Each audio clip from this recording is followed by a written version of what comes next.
Welcome to the ZNL Podcast, a podcast brought to you by ZN, the OG digital agency in Brussels.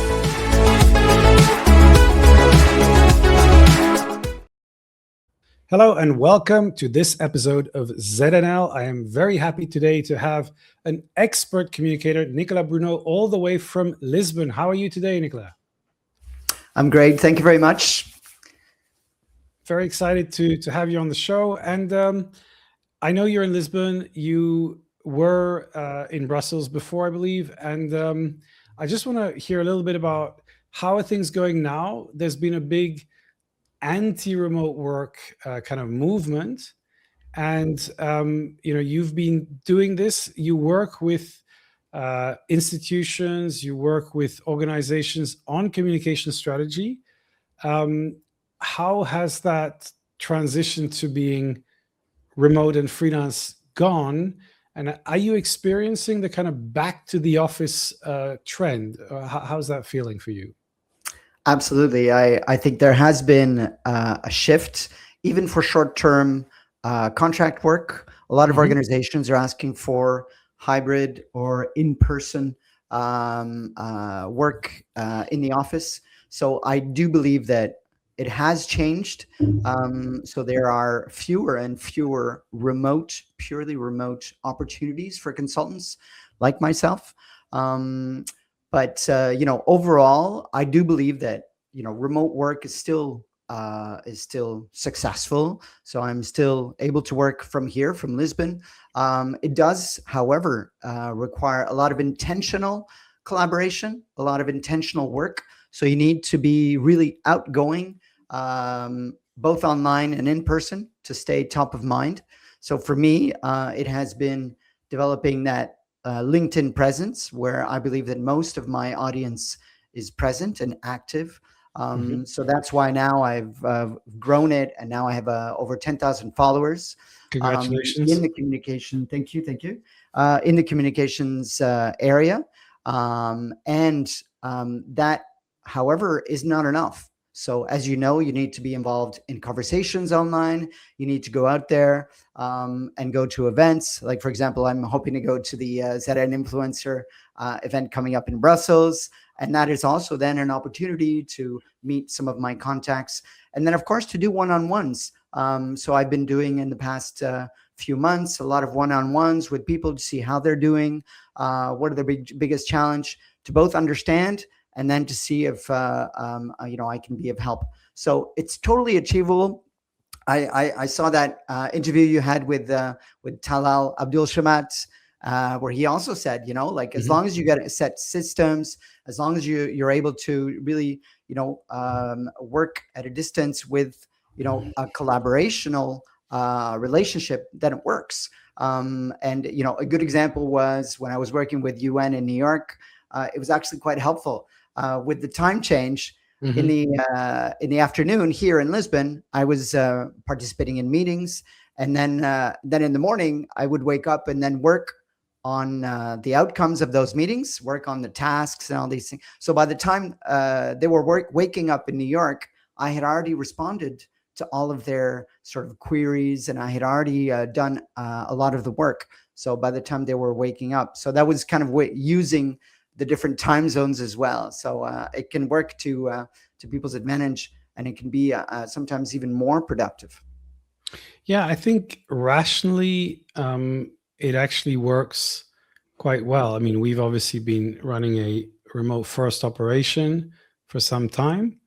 And I think the more you have your systems in place, a culture and a structure, the more incredibly powerful this becomes, because I think there's an advantage of being able to record meetings, having a real understanding of the client's life and the stories that are connected, which can be much more accurate than if you're just doing everything in person and you have to remember all the things that you have. On the other hand, of course, you don't get perhaps as much serendipity as when you meet people randomly at events or have a chat that goes on, although a lot of that can be achieved online. What I want to ask you is, where do you think the actual kind of return to office moves comes from? Why do you think those companies and institutions have been pushing for it? Is it for a desire to control people, a fear of not knowing, or a genuine belief that culture cannot be built if you don't have people physically in the same room? Mm, my view is that people haven't, and organizations have not set up the systems needed for real collaboration. Now, the pandemic helped us to really shake up the environment where we had to collaborate and we had to work together online. But the systems weren't set up internally in a way that was really, I think, ingrained in the way that we work. So that's why there's this return to the office, which is, of course, much more, as you said, much easier, particularly if you want to create a culture with people, with new staff. So I do believe that maybe in the future, when systems are a little bit more ingrained for internal collaboration, we see remote organizations that succeed and succeed well, even having a dispersed workforce. But perhaps that takes time, and that'll be part of our discussion later on AI. The implementation of AI is very similar. It takes time to really change the systems meaningfully, as opposed to just tinkering here and tinkering there. It really takes something that is really a conscious change and an organizational change. So, I mean, very good point. And indeed, AI is the conversation topic of the year. Every organization is wondering what should be our AI strategy. Of course, in comms, it's very visible because you have people creating content with AI, including text and images and videos and what has been described as slop. So where do you think, I want to separate maybe two. One is AI in comms, which is AI perhaps as an acceleration, amplification of communication assets, and then AI inside the organization, and I would say as a personal toolkit. So how do you see AI evolving in organizations? Are you afraid that the world is going to be overtaken by slop? Or LinkedIn, at least. It feels that way. It's a good question. I think the organizations that don't pay attention to the way that their AI is being used in their organization are going to be the ones that have, a very similar voice, that get lost in the muddle of content out there. And one of the challenges nowadays is to stopping the scroll. So I did an event recently on storytelling. We had over 300 people participate, and the majority of people said that their biggest challenge for content creation is stopping the scroll. Now, how do you do that if you're doing exactly what everybody else is doing and you're not doing something different, or you're not doing something authentic? So there's a reason why people gravitate towards authentic content, because it's going to help you to really connect with your audience, and it's really going to have messages that are more personal.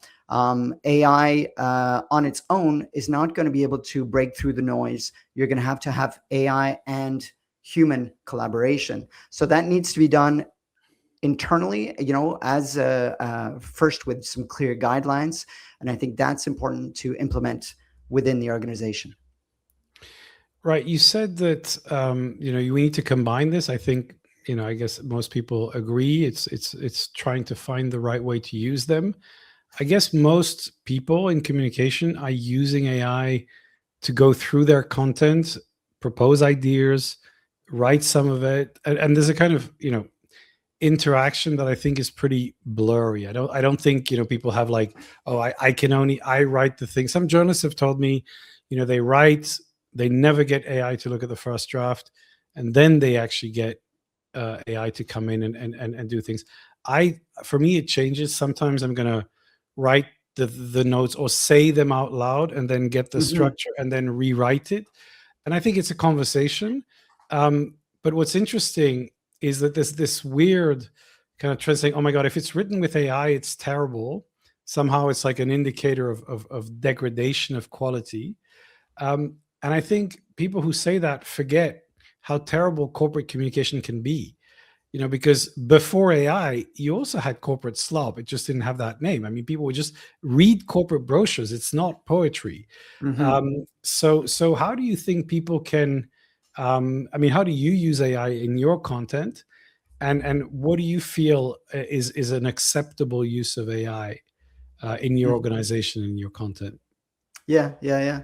I mean, first on my side, I'll be on one hand using it for ideation, yes, and I do like, for example, there was a post recently by Joanne Sweeney about using voice.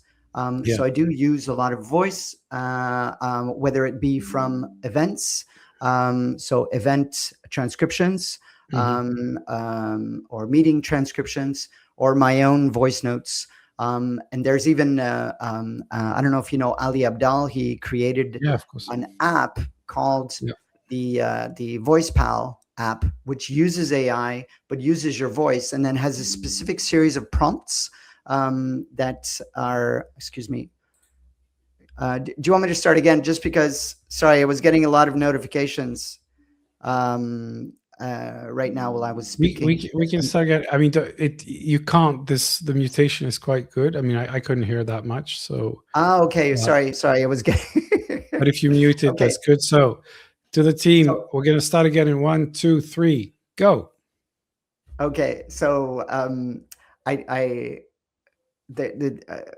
sorry, we were going on the topic of AI for personal.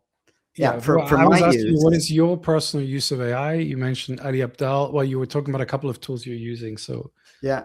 Do you want me to start with the Ali Abdaal thing so that you don't can, yeah, and maybe explain who Ali Abdaal is. I mean, I know he's a productivity guru and writer of a book, but just yeah. So Okay, so sorry. let me just so the question is, how do you use AI for your personal communication and productivity? Yeah.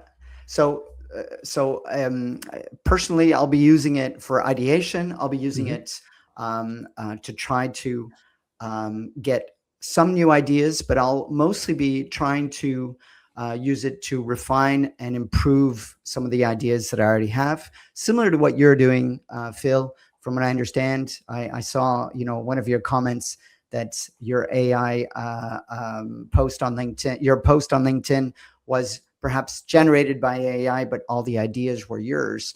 Having said that, I do believe that the language needs to be yours. So there's a lot of AI language that in the end doesn't correspond to the way that I speak, or doesn't correspond to the way that I want to communicate. And so I always make sure that I take away these comparisons, for example, like it's not this, it's that, or it's not only that, but this. So I'm sick of these kind of comparisons. So I always take them out, and I gradually, I think ChatGPT starts to know the way that you write and starts to adapt that way. So I created a custom GPT that knows my voice, that aligns with that as well. And I also used inspiration by Ali Abdaal, which is a YouTube influencer, and he has created an app that uses your voice and then uses a series of prompts from your voice notes to then understand and dive deeper into the content that you want to create. So then the result is that you're able to create something that uses your own voice, uses your own ideas, and then dives deeper into into the content using trusted frameworks or trusted structures. So I think that is the way that we should be using AI, not replacing our critical thinking, and especially not avoiding to read reports or avoiding to read analysis, for example. Some people are doing that, and they're missing out on the importance of that personal touch and that personal point of view. I think we all have experiences. We all are able to give much more insight about what's happening in our industry and our sector than what AI is able to give, which is quite general. So I think it's a combination of that. And I'm also using Notebook LM when I need Mhm. to analyze major reports. I'll read the reports first, but Notebook LM has the benefit that it does not. It's not going to make up quotes, or it's not going to make up information like, for example, ChatGPT will. There was even I don't know if you saw recently a major newspaper in Scandinavia where the editor in chief was caught actually, publishing a report, publishing an article that had quotes that were generated by ChatGPT that Yeah. looked real, and even he didn't realize until after it was published. So we have to be very careful about the way that we use it. We have to cross-check everything, and so I think it's using it that way, so that it's a positive way that reinforces our ideas, but Mhm. maintains that trust. Yeah, I think it's interesting because the example you gave of a journalist, that's just sloppy journalism. I mean, if you have quotes, you have to fact check them. It's absurd that if you're a professional journalist, that you're going to let a story go in with quotes that you have not sourced and double checked. I mean, that's just extremely unprofessional. So I think these stories is a bit like the lawyer who submitted a case file with made up thing. I mean, that's just incompetence. And it's like if they said, "Oh, I went to Wikipedia and I cut and paste something." It's like, check the thing. I mean, do your work. It's not. It has nothing to do with AI. It has everything to do with personal competence. Yeah, for me, I think it's interesting because that particular post you mentioned, I just, I like to have a conversation with AI. I write my story. I get some input. I go back and forth. In fact, the summary at the front, you have your full article and then another summary, and that summary was generated with a kind of AI input. I looked at it. I thought, okay, sounds okay. I was actually concentrating on the real article, but that article got 12,000 impressions, and you mentioned your comment that got a lot of traction. So for me, the ultimate test is: are people interested in what you have to say, Yeah. and are you able to reach an audience? And for some people that where their English is not their native language, I think it's incredibly empowering. And the idea that you would dismiss it because they've used AI, to me, is just patently absurd. The test, of But, course, is: are you but, able to but communicate interesting ideas and uh-huh. reach an audience that cares?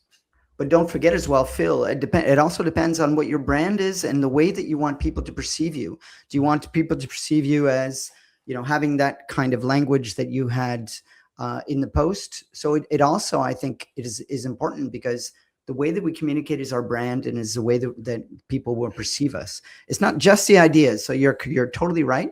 But I think that if we overuse AI, then we lose that the language. So sometimes, Grammarly will correct my language, but I actually sometimes want to use convoluted words Yeah. that maybe aren't as smooth or as perfect, but I still use Grammarly. But I'll override a lot of the suggestions. Well, some people are adding typos just to look more authentic in their AI posts. So I think Yeah. we're in a war to which will never end. I think that the test ultimately is the story relevant, and did you manage to get your message across? So I think I think that that's most important. In terms of the organizations that you're working with, what do you feel is the level of understanding and maturity with AI tools? First on comms, and then as an organizational tool. Yep. Yeah. So first on comms, so I saw this post by Jesus Azog, COO, on yeah. the importance of having a real transformation internally with AI in an organizational level. So I completely agree. It has to be a top a strategic overview of how AI can help. Um, and however, I think one of the issues, as you may have seen in EU circles, or in or governmental organizations, is that adoption of these big strategies takes a lot of time. Mm-hmm. It takes resources. And so one organization that I worked with, actually, they created a training manual, some courses for AI adoption within that organization. What happened? Only 10% of staff actually took the program. So, when you're stressed with, lack of time, lack of resources, probably the last thing you're going to feel like doing is spending X amount of hours doing an AI training program, right? So adoption is, takes some time. And so we have to be aware of that. Now, the ones that are, adopting and moving quickly are the tech companies right now. And it is true, like the concerning thing right now, if you look at, for example, Cloudflare, a few weeks ago, they cut 20% of their workforce thanks to AI. So they actually quoted AI as being one of the drivers for their cuts, even though they're doing great as a company. And a majority of the marketing and communications team was cut. So this is quite concerning. This means that us as communications professionals and yourself as an agency, we need to be at the top level, the strategic level, and less, for me as a consultant, not working on a time basis. So not invoicing on my time, and also not invoicing necessarily or not focusing on specific outputs, but focusing on more the strategic overview and the strategic aspects. So, recently I spoke with Jacques Foul, who you know very well, and he had a very good example of how, he came in to speak with an organization about AI. And actually what he realized was that they were more interested, not just in how to use the AI tools, but to save time, to be more effective, to reach their objectives. So at the end, he realized, well, we have a completely different discussion here. It's not just about how to use AI, but how to really meet your objectives. So at the end, I think a lot of organizations, what they need to do is look at first, what are their goals? What are their comms goals? How can they meet those goals faster? And then how can AI help them to meet those objectives? Yeah, no, it's very challenging, and I think that there are multiple things going on at the same time. So one is communicators saying, "Hey, we can create content, videos, guidelines. We can do a bunch of things that will facilitate our work," and those I think are getting perhaps easier to understand. And then on the other side, there is what you just described, which is how can AI transform the way we work on a deeper level? And that's, we're spending a lot of time there actually, because for us, the communication side, from the software to create images, videos, animations, that's something our team is playing with all the time. So it's kind of like it's the edge, but we've always been at the edge.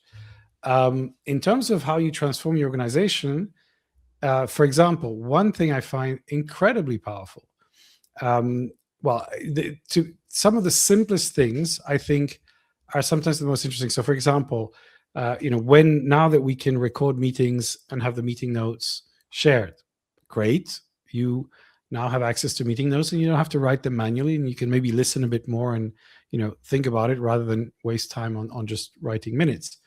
But what gets really interesting is that before your next meeting, you could say, hey, take a look at the last 10 meetings and let me know if there's anything that I forgot or that strategically is interesting or that I need to anticipate. And then you can say, and also review the documents that I have with this client to see if there's anything relevant. And then you can say, and also look at the news to see if anything in the news cycle might be relevant. Now, again, this is not a one-off prompt. This requires an architecture, but it's incredibly powerful. But in order to start doing that, you need to really rethink your way of working, and you need to change certain habits. You need to have tools that allow you to do that. So I think there's a massive transformation that's in the process of happening that starts with very, very basic things like meeting minutes, and then goes into much more sophisticated things like strategic insights. And I think that this is incredibly difficult for big organizations to do. because as you said, it's not about training and adoption. It's not saying, hey, use Copilot, please, or use this AI. It's about, look, this is as a company where we are shifting our way of working. It's a bit like introducing processes and systems. So coming back to you, I'm wondering, did you actually see any organizations that were doing a great job at this and that seemed to be ahead of the curve? I mean, I think that, let me think. I work with one organization, and they were curious about how they can innovate and how they can use AI, in a controlled way. So I know that, let me see, UNEP uses AI to update their content, but they always make sure that it is going to be cross-checked according to their specifications. So once again, with the human in the loop.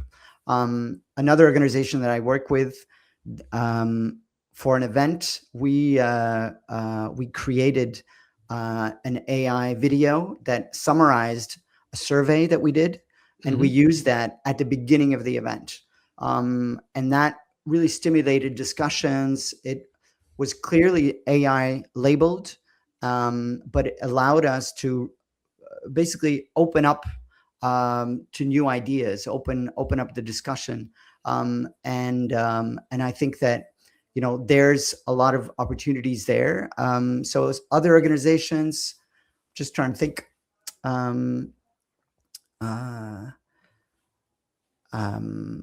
I know that, for example, DG Home has just used, for a campaign about human trafficking, has used AI generated video, because human trafficking is such a sensitive issue. And so they've used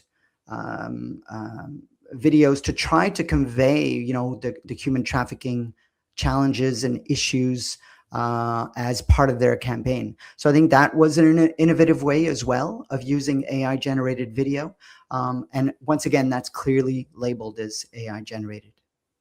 Yeah, I mean, I think that, in a lot of corporate communication, it's very much like stock images. I mean, I don't think you can say, oh my God, your image is a stock. It's like, yeah, because we can't afford to have a photographer, videographer doing the whole footage. You can sometimes, but I don't think people were outraged by people using stock, except if you're using it poorly and you just pick the visuals that everybody's already seen, and then your campaign looks totally generic.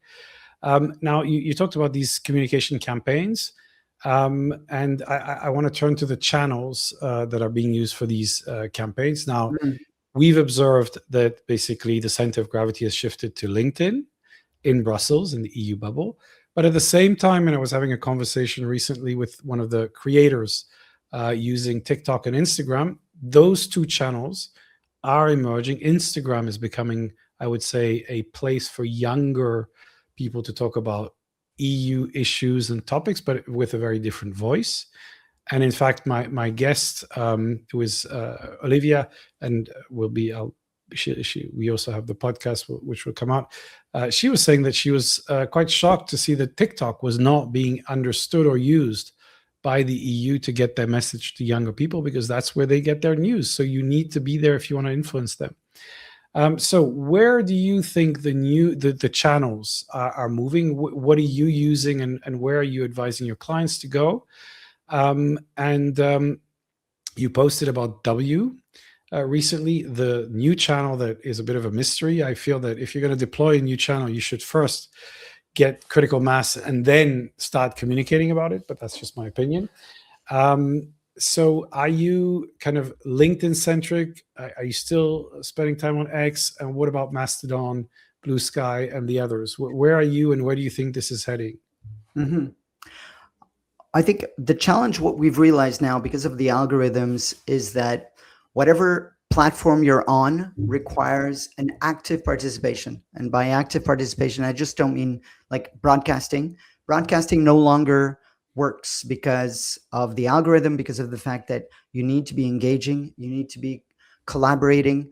And so there needs to be an intentional strategy in whichever platform you're going to participate in. So for many, LinkedIn has seen a lot of results, partly because of that algorithm in particular, and the kind of level of people that are there. 2 years ago, we talked about X when I was on this podcast, and how it was dwindling in engagement. That is still the case. So that has not changed, even though it is still, I think organizations are posting there just automatically, but not engaging. So I think little by little, this is becoming less relevant of a platform. We talked about Threads as well last year, 2 years ago, and that has not grown as much as I anticipated. And I do think that YouTube is an unexplored channel. You talked about TikTok, but where do most people search for things, and where do most people go to for video content? It's YouTube. TikTok is still below that in terms of user numbers, and also for search, YouTube is much higher ranked. So I would rank, as far as, for EU affairs, first LinkedIn and then YouTube as being the two kind of corresponding platforms. And then Blue Sky, I think, for specific micro communities where, for example, the scientific community is quite active on Blue Sky. But once again, just posting will not get you any results. You need to be quite active. You need to be, engaging in conversations there. What will happen with W now? And I think it's very an unoriginal name, but having said that, now the European Commission has adopted it, or at least supported it as an EU social media platform.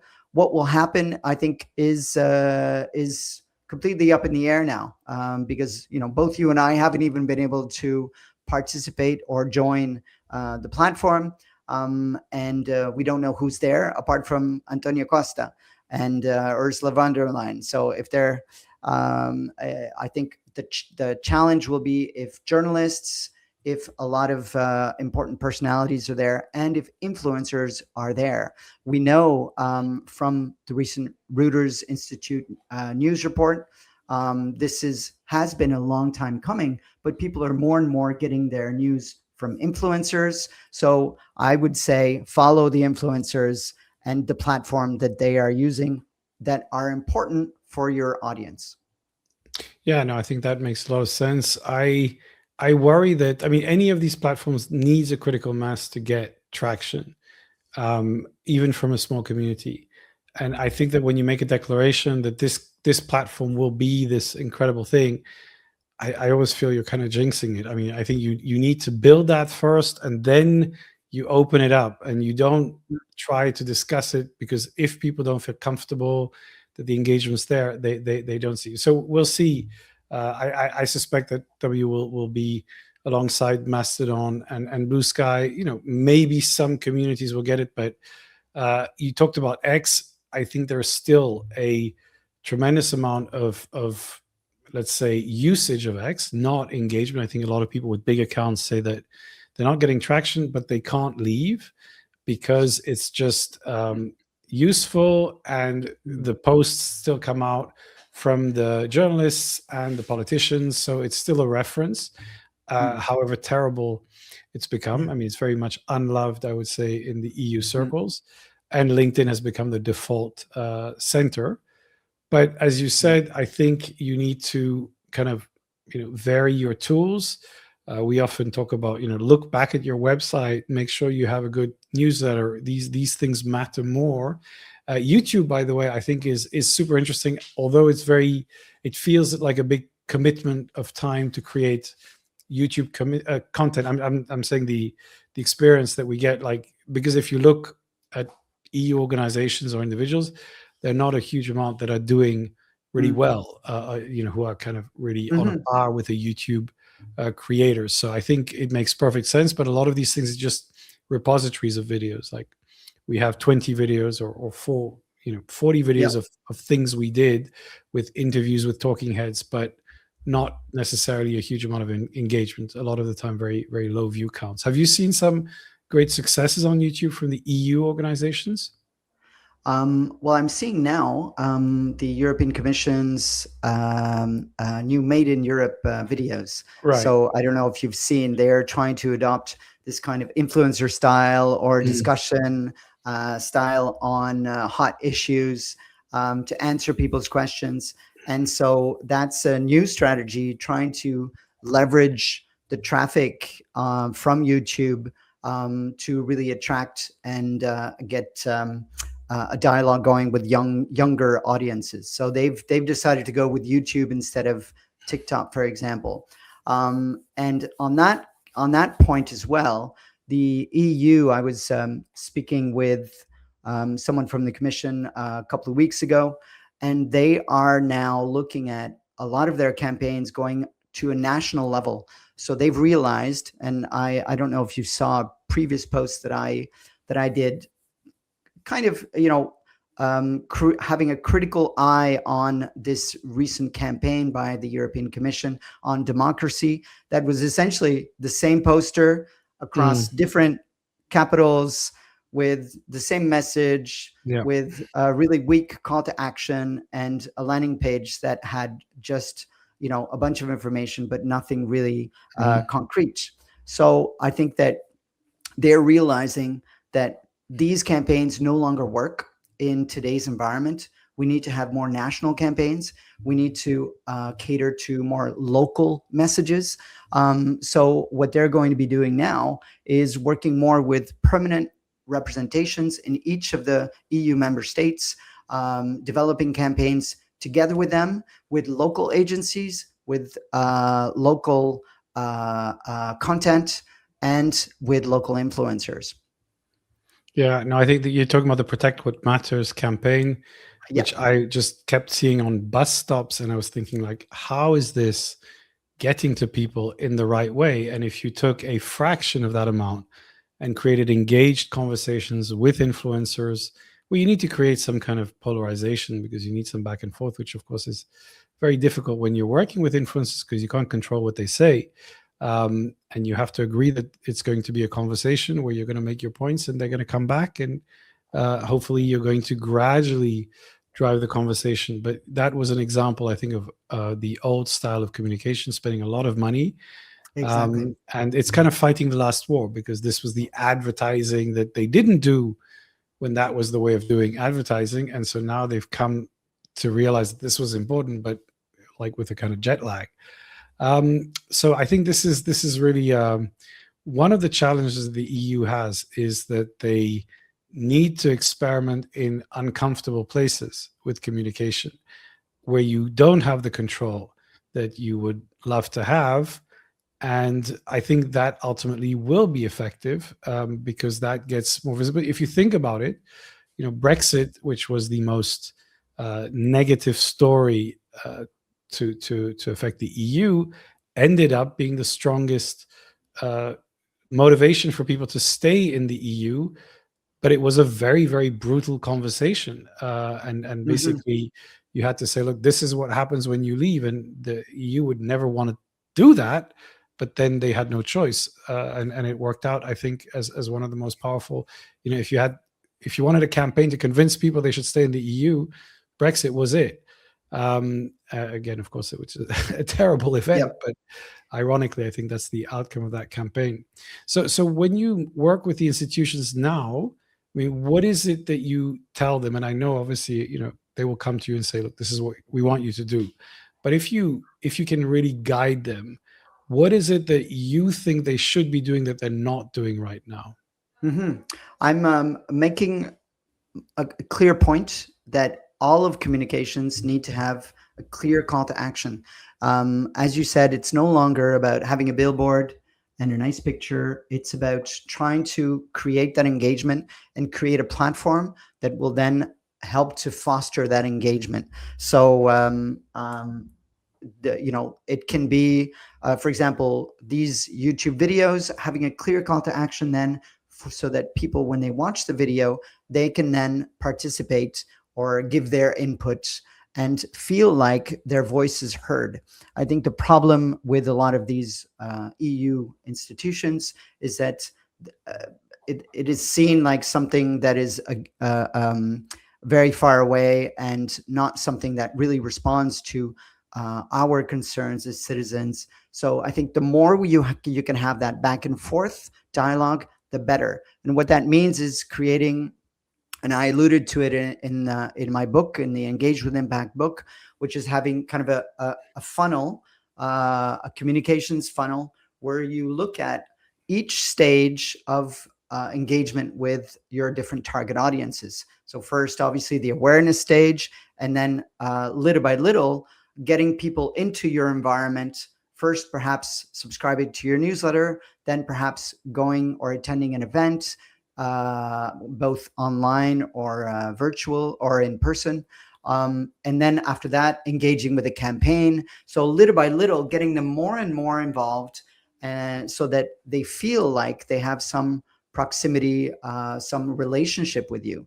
Because if the EU stays, far away, they stay far. They'll stay out of mind. Yeah, I think first the distance, and secondly the mindset, which is very much the institutional mindset. We're creating amazing policies, which arguably are good or bad, but the point is people don't respond to policy, they respond to stories. And I know that you've been preparing a course on storytelling. So what is that course about, and where can people find it? Exactly. So what I realized is that, particularly, if we talk about AI slop, we talk about trying to break through the noise. What is working are stories that are more authentic, that are personal, that people can actually connect with. So what I realized, however, is that people are, and a lot of organizations are just doing stories without any conscious strategy, just basically putting together a case study of such and such an organization that did something without having it part of a broader narrative. So what I've done is I've created a framework that helps you to put together stories according to your overall comm strategy, according to the main narrative that you're looking to develop, and then to personalize it, and then so to add personal elements according to sort of different frameworks, and then from that to find ways to sort of get people's interest, get people's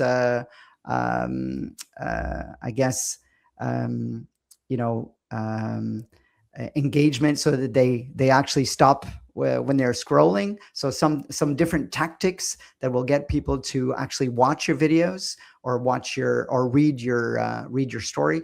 And then, of course, always to learn. I think that we can always kind of learn about what's working and what's not working, but we now have to have our ear on the ground. So having those analytics and actually reviewing those analytics and then adapting your content gradually, right? So it's creating a framework around that. And then I'll be launching the course then in the next couple of months in October, I believe. That's an online course?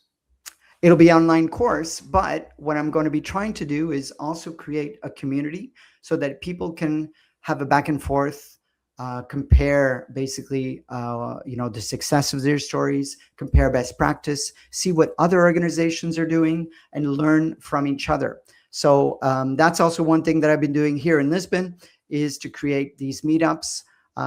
It's these Engage with Impact meetups with communication managers from social impact organizations. And so every month we're meeting and learning from each other on key different topics. So I think last time was about PR.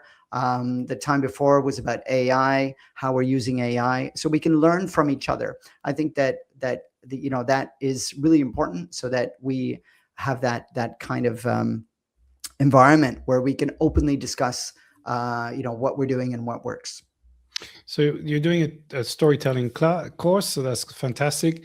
And of course, people have to learn a lot of new skills now, be it storytelling or AI, when you meet people who are at university or thinking about what to study, what do you tell them if they say, what should I be studying, or which skills do I need to develop? Does it matter anymore what degree I have?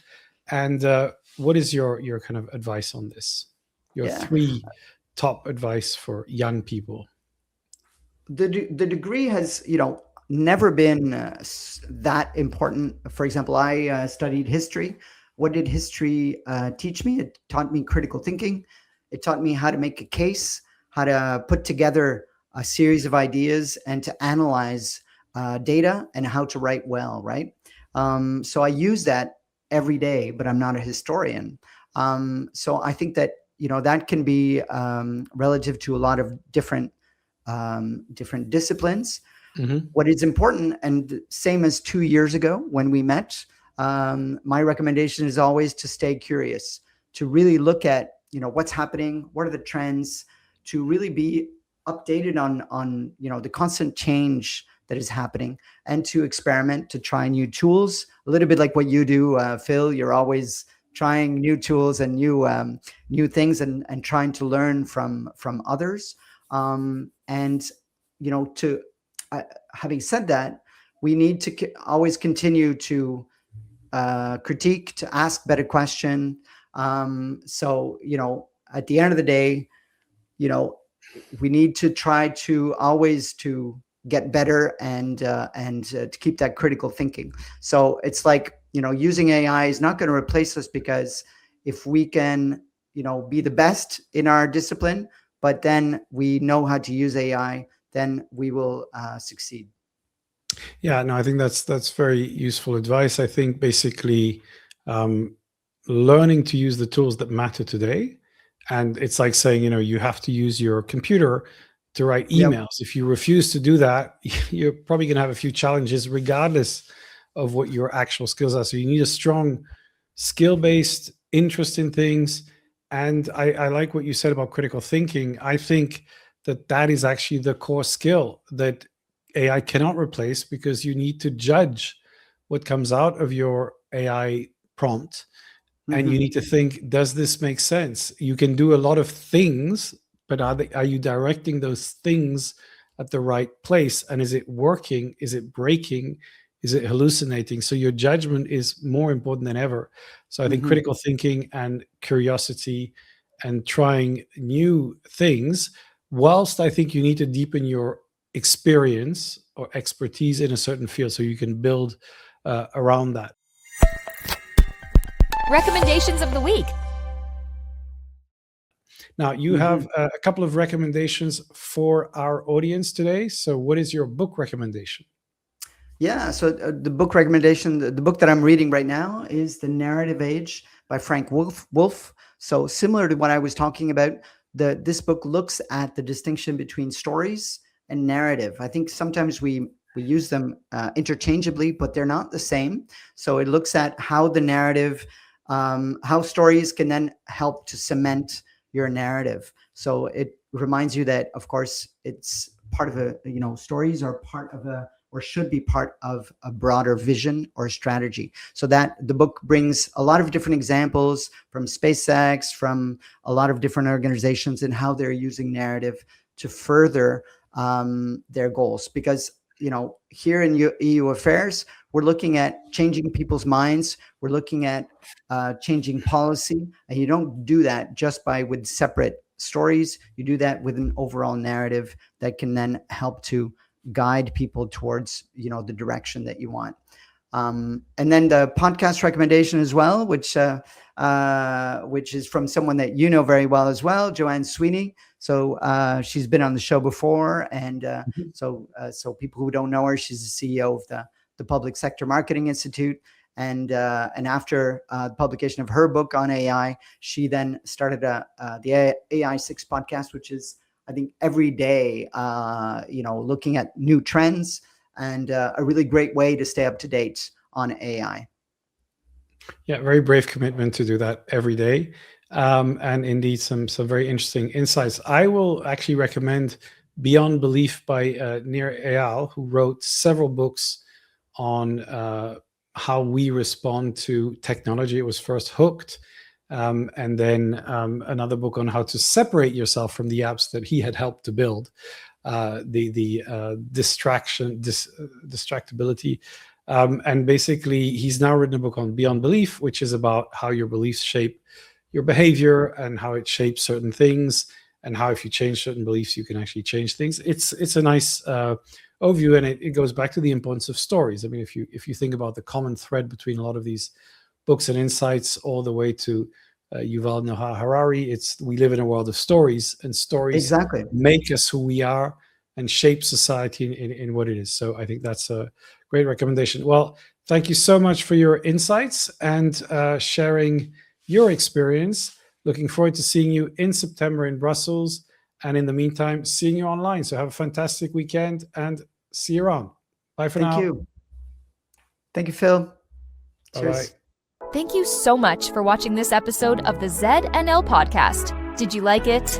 If so, please share it on your social media, subscribe, and give us a comment. We will see you again on the next episode. Until then, remember, stay always one step ahead.